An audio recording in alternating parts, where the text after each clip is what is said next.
Olá, o meu nome é Sara Almeida e sou coordenadora da iniciativa Voice Leadership. Esta iniciativa pretende apoiar pequenas e médias empresas a tornarem-se mais competitivas através da aquisição de conhecimento e promovendo também o acesso a uma rede de contactos relevantes para apoiar o seu crescimento. Para além do programa formativo presencial, a iniciativa conta também com conteúdos complementares que pretendem explorar temas muito específicos de interesse para as PME.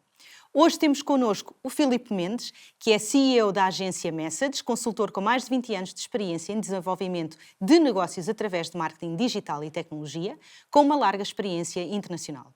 Uma das suas áreas de especialização são o marketing digital e transformação digital e hoje terei a oportunidade de o entrevistar para que todos os gestores de PME que nos acompanham possam aprender mais sobre este tema. Filipe, em primeiro lugar, muito obrigada pela tua presença aqui no estúdio da Nova SBE para esta conversa, esta sessão de mentoria online. Vamos falar, nós já estivemos aqui a partilhar algumas ideias antes e vamos falar sobre, e isto acho que é um objetivo ambicioso, não é? Qual é o website ideal em 2025 para as nossas PMEs, com o objetivo de gerar mais leads. Quais são as principais tendências hoje em dia, quando falamos deste tema? Muito bem. Olá, Sara. Obrigado pelo convite e também obrigado ao programa Voice Leadership pelo trabalho que tem desenvolvido. Olha, isso eu começo por dizer que tem que haver uma perspectiva de qual é o valor que se dá a um website. Pronto. E há um valor, porventura, diferente conforme a área de negócio ou conforme a percepção de quem decide que website é que cada organização deve ter. No entanto, de uma maneira geral, os websites e as melhores práticas têm um ciclo, mais ou menos, vamos dizer assim, de 2, 3 anos. Ou seja, a cada 2, 3 anos há um conjunto de alterações e de melhores práticas que passam a ser que devam ser seguidas e as consideradas face ao ciclo anterior. Pronto. Então isso quer dizer que temos que voltar a mudar tudo ou são coisas muito grandes? Não necessariamente tudo, mas no ideal, e isto agora é possível de ser feita esta análise para cada PME, que se recorde quando é que fez a última vez o seu website, quando é que teve esse processo. Idealmente, para tirar o maior partido e proveito de um website, estamos a falar de ciclos, vamos dizer, 3 anos. Sendo que estes ciclos cada vez são mais curtos, porque a velocidade da evolução está com um delta cada vez maior. Portanto, nós agora, por exemplo, começando por um dos temas, que é, começando já por um dos aspectos que é a considerar para o website ideal, vamos dizer assim, neste ano, portanto, 2025, que é a utilização dos assistentes virtuais. Bom tema. Pronto. Eu começo por aí, temos outros aspectos em termos de design, mas em termos de funcionalidade eu começo pela parte do assistente virtual. Portanto, neste momento uma PME consegue facilmente ter um assistente virtual no seu website. São aqueles bots, são aquelas, é o chat?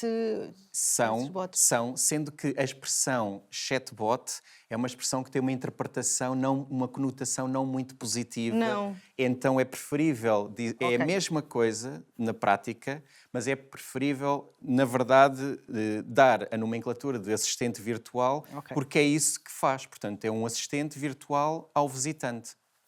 Pronto. E só em termos de...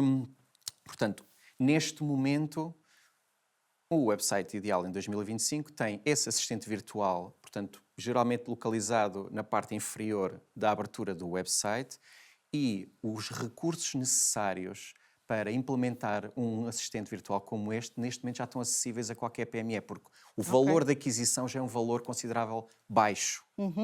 Por um lado. Por outro lado, a maneira de aprendizagem desse assistente virtual pode ser tão simples como com os conteúdos que estão no site. Portanto, ele aprende sobre tudo o que está no site, assim como se tivermos PDFs, por exemplo, no caso de uma instituição de ensino, da oferta formativa, no caso de uma empresa, os PDFs com os produtos ou com os serviços, que geralmente esses conteúdos já existem, é apenas preciso carregar esse assistente virtual que ele aprende e ele passa a ter uma conversa natural logo desde o início. E esse tempo de aprendizagem é longo ou o tempo necessário para preparar uma coisa dessas? o tempo de aprendizagem portanto, isto de qualquer solução de assistente virtual é menos de 1 minuto, ou seja, ele pesquisa todos os conteúdos no website, pesquisa todos os conteúdos, geralmente são em PDFs, e em menos de 1 minuto ele consegue compreender toda a informação dessa PME. Igualmente, o processo de implementação num website é também simples, porque as soluções que existem estão feitas de maneira que é só adicionar, por vezes só um códigozinho de base e aquilo passa a aparecer no website como por magia. Portanto, neste momento, na verdade, é mesmo muito simples ter um assistente virtual num website. Pronto. E qual é que são... na verdade, qual é que é o benefício, talvez até mensurável? Primeiro, uma visita a um website de uma PME que tenha um assistente virtual, há uma conotação logo de modernidade e que essa PME está atenta à mudança dos tempos. Está a evoluir, não é? Está a evoluir. Portanto, em termos de percepção, é logo um ganho que se obtém nos primeiros segundos. De seguida, pode ser ganhos até 30% de recursos não usados no esclarecimento das questões que tipicamente são as que já existem nas chamadas questões mais frequentes. Pronto, ou seja, normalmente essas questões são as mesmas, a maioria das perguntas são sempre as mesmas, que muitas das vezes acessibilidades, disponibilidades, preço, prazos... Exato, tempo de entrega. Tempos de entrega. Essas questões podem-se reduzir até 30% das perguntas com um assistente virtual. E mais, neste momento, com a evolução que existe, a conversa já é natural, ou seja, nós poderíamos estar a ter aqui quase esta conversa em que eu era um assistente virtual e estava a responder estas perguntas quase desta maneira. Estamos neste nível atualmente. E, simultaneamente, é disponível 24 horas. Ou seja, a situação em que horário laboral 9-18, em que as questões que a pessoa tem que falar com alguém, as pessoas têm horários diferentes, as pessoas têm hábitos diferentes, pode ser a qualquer hora. Imensas vezes. Sim, esse tema acontece imensas vezes. Eu precisar de ajuda, são 6h30, já passei do horário, quando telefono para qualquer serviço costuma ser assim. Atendimento ao cliente, já não consigo obter resposta, é verdade. Desculpa, sim. Não, pronto, é isto. Portanto, em termos de funcionalidades, este é um aspecto. Pronto, assistente virtual. Talvez onde devesse ter começado é em termos de design. Pronto. É navegação móvel como ponto de partida. Ou seja, os processos de criar um novo website, geralmente para comodidade de quem avalia e quem aprova, são vistos em desktop, porque geralmente estão num ambiente de trabalho, estão nos seus escritórios, estão a ver no seu ecrã ou do portátil ou que tem um ecrã externo, e geralmente as aprovações são em ambiente de desktop. E o que é que nós evoluímos? Nós evoluímos primeiro até há uns anos atrás, que era o considerado que era compatível e que se adaptava a todas as dimensões. Pronto. Neste momento, não. Neste momento, tem que ser a experiência começada por telemóvel, por mobile, portanto, por móvel, ou seja, todo o design e dos conteúdos e onde estão os elementos gráficos têm que ser primeiro pensados começando pela experiência no telemóvel e só a seguir é que se faz a versão para ser vista nos portáteis ou nos ecrãs. Mas isso é uma grande mudança, não é? Porque antes tínhamos a versão desktop e pois às vezes até havia lá uma nota, versão para mobile e para telemóvel. Agora não. Agora estás a dizer que é o contrário. É o contrário por uma razão, e aqui mais uma vez, tudo isto é de maneira a que leve a converter mais os websites. Portanto, todos estes aspectos são de forma... o potencial resultado é que um website resulte ou num pedido de um orçamento, ou numa marcação de uma reunião. Ou seja, os websites deveriam de existir para esse propósito. Portanto, um website que seja só montra e que seja estático pode ser visto como um custo. Um website que gera leads é visto como um investimento e, no final, é completamente diferente. Pronto, neste caso do mobile, 60% da navegação toda é proveniente de mobile. significa que é a maioria. Portanto, começa-se o processo de fazer o desenho do novo website em mobile. Ou seja, os processos de aprovação têm que ser um bocadinho diferentes, porque a pessoa tem que ver em mobile, mesmo que esteja no seu computador, tem que ver em mobile, tem que ter uma maneira de aprovar a versão móvel. Pode sempre testar no seu telemóvel, mas não é muito eficaz. Mas em termos de experiência de navegação, o design começa atualmente por móvel. Móvel. Pronto. Esse foi o meu grande erro, sabes? Estávamos há pouco a discutir para a minha PME, que é uma consultora para pequenas empresas, mais para micro e, neste caso, mais startups. O meu website não me trouxe leads, não me gerou esse negócio. Portanto, eu sinto que foi mais como uma montra e as leads recebia mais via referenciação ou até através de outros canais, não tanto o meu website. Portanto, quando falas que quando é montra é um custo e quando gera negócio é um investimento, eu sinto que a dada altura foi um custo. Portanto, aí o melhor a fazer é redesenhar, fazer o quê? Fechá-lo? Isso é uma boa pergunta. No limite, é preferível, no limite mesmo, é preferível se calhar não ter uma má experiência e passar a ter a existência. Algumas PMEs têm com sucesso e passarem a ter a sua informação apenas na página de LinkedIn. Ok.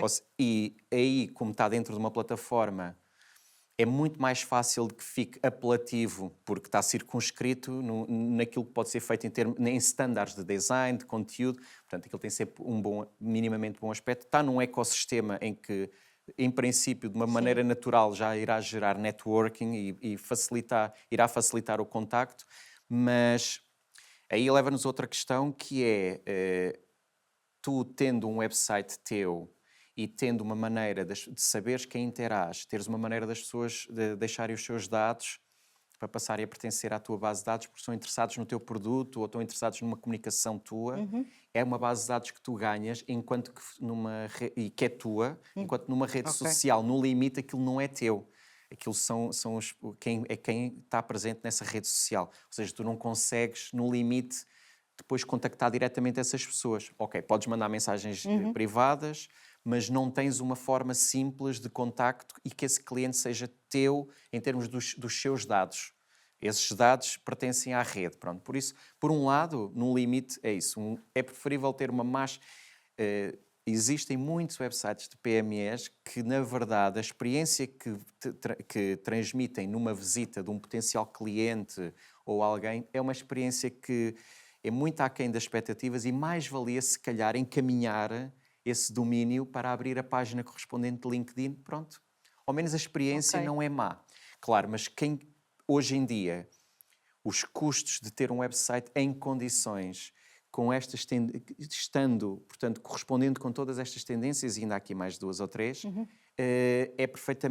está perfeitamente ao alcance de uma PME e, por outro lado, feito de uma maneira em que seja vocacionado para os resultados são medidos pelas leads que trazem, é fácil de medir a eficácia e esse investimento. Portanto, e feito de raiz com um conjunto de pressupostos que é para levar à conversão. Por exemplo, uma outra é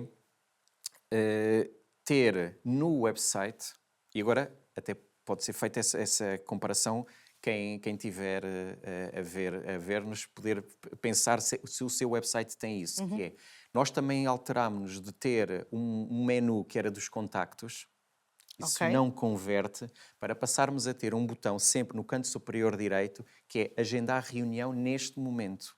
Ou seja, as pessoas as pessoas têm vidas cada vez mais ocupadas e terem que gerir vários assuntos ao mesmo tempo e sobrecarregados de informação. Significa que a atenção que uma pessoa despende para cada assunto é cada vez menor. Ou capta-se a atenção da pessoa naquele momento em que visualmente a pessoa chega, visita o website, percebe que era onde queria chegar, fica positivamente impressionado pelos visuais e pela navegação. E naquele momento, pronto, eu já vi o que queria ver e agora quero marcar uma reunião com esta pessoa, com esta entidade, com alguém. Tem que ter, é um botão do lado direito e aquilo tem que abrir, não pode ir para outra página, senão perde-se novamente a percentagem da conversão. tem que abrir naquele momento, a pessoa deixa os dados e naquele momento, ok, pretendo agendar uma reunião e estes dados são enviados para alguém que pode contactar logo e dar seguimento. Uma versão mais evoluída para quem consiga é, naquele momento, ele abrir um segundo ecrã com a disponibilidade de calendário. Era isso que eu ia perguntar, exatamente, o calendário com as disponibilidades. Ou seja, a pessoa pré-disponibiliza no seu calendário, deixa em aberto, que eu, às quartas e quintas, das 2 às 4 da tarde, tenho sempre em aberto para quem marque reuniões. E a partir portanto, dessa sequência, a pessoa clica no botão, deixa os seus dados, quer agendar agora, vê a disponibilidade dentro desses horários disponíveis, agenda e naquele momento fica agendado para ambos, é enviado um e-mail, aquilo fica logo no calendário de ambos, com os lembretes de um dia antes e uma hora antes. Pronto, isto é o normal, atual, de quando se quer uma elevada performance e quando se quer automatizar o mais possível, que o que é que acontece? Muitas das vezes, e é isto que eu acho que é fantástico, que é a experiência de uma PME acordar e naquele dia já tem 2 ou 3 reuniões marcadas para a semana seguinte e para a seguinte. O que é excelente, não é? Ou seja, de uma forma automática em que a pessoa, no fundo, permitir, dar as condições para ser o mercado que vai encontro a PME, mudando um bocadinho todo o esforço que é a PME, que muitas vezes tem que ir encontro ao mercado. Pronto. E aqui temos temos em consideração todo o tema relacionado com limitação de recursos, certo? Não só tempo, mas custo também, e com a taxa de esforço, que é um tema muito importante quando falamos de PMEs, certo? Temos que fazer esta gestão da taxa de esforço, senão não fazemos nenhum dos nossos grandes objetivos estratégicos bem, certo? Assim, uma última tendência, antes de fecharmos aqui o... Ok, uma última tendência que talvez seja inclusivamente das mais fáceis de implementar e das que têm melhores resultados e que não seria óbvio à partida, que é, vamos considerar que uma PME já tenha redes sociais. Ok. Vamos, por exemplo, considerar que tenha um Instagram, apenas por exemplo. O que é que faz? Coloca também o feed, portanto, os conteúdos que são publicados em Instagram aparecem também na página principal do website da PME, o que permite... Esses conteúdos são atualizados automaticamente, ou seja, sempre que a PME publica um novo conteúdo na sua rede social, neste caso no Instagram, ele aparece automaticamente atualizado também na homepage do website da PME. E isto tem 2 benefícios, que é, o primeiro mantém uma percepção do website atualizado, ou seja, sempre que alguém visita o website, muito provavelmente vai ter conteúdos novos, porque aparecem logo em destaque no início, porque são os conteúdos que estão publicados nas redes sociais. E isto é super simples, é só com um códigozinho e há imensas formas de o fazer sem quase recursos nenhuns. E isto é um pequeno truque e que, em termos percentuais, até... aumenta 20% da taxa de interação com o website, porque são conteúdos novos, de fácil atualização, e também, por sua vez, traz 15% de tráfego para o website, só pelo facto de ter o feed de conteúdos que já são publicados nas redes sociais. Fantástico. Portanto, no fundo é aproveitar aquilo que já se faz nas redes sociais e aquilo visualmente aparecem ou os últimos 3 ou os últimos 6, sempre automaticamente na homepage do website, talvez não no início do site, mas um bocadinho a meio. Muito bem. E assim, traz tráfego para um lado e para o outro. E estamos a contar uma história. Estamos a contar mais do que se não tivéssemos. Não tivéssemos. Muitas das vezes com informação que as PMEs pensam e bem para as redes sociais, mas depois não a pensam para o website. Fantástico. Filipe, muito obrigada. Estivemos aqui a falar sobre as tendências em relação aos websites, cujo objetivo final é sempre gerar mais leads, certo? Ficou aqui a frase marcada de se é apenas uma montra, às vezes é um custo, se está a gerar leads e negócio, é um investimento. A cada 2, 3 anos há um ciclo e devemos repensar esse website e fazer ali alguns ajustes. Falámos aqui das tendências dos assistentes virtuais, do mobile, que chamou bastante a minha atenção, começar pelo mobile e pelos os aparelhos móveis e só depois passar para desktop, ou seja, ter isto na nossa cabeça quando estamos a desenhar o website, até porque 60% toda a navegação é móvel. Falámos sobre agendar reuniões, em vez de ter apenas lá os contactos ou forma de contacto, logo permitir agendar reuniões. Gostei também muito da frase do PME, o gestor da PME, acordar, ou a equipa comercial dessa PME, Exato. acordar de manhã e já ter ali algumas reuniões marcadas. E falámos da integração entre canais, que é um tema que nós vamos ter que explorar agora no próximo podcast. Muito obrigada, já percebi que tenho um custo com o meu website, portanto tenho aqui algumas decisões que tomar, porque eu acho que vou ter mesmo que transferir para LinkedIn. Foi uma excelente sessão de mentoria. Muito obrigada, Filipe, pela tua presença, e o Filipe é nosso mentor na nossa iniciativa Voice Leadership, portanto procurem nas plataformas, falem com o Filipe, que eu tenho a certeza que vos pode ajudar aqui com os vossos websites. Muito obrigada. Obrigado.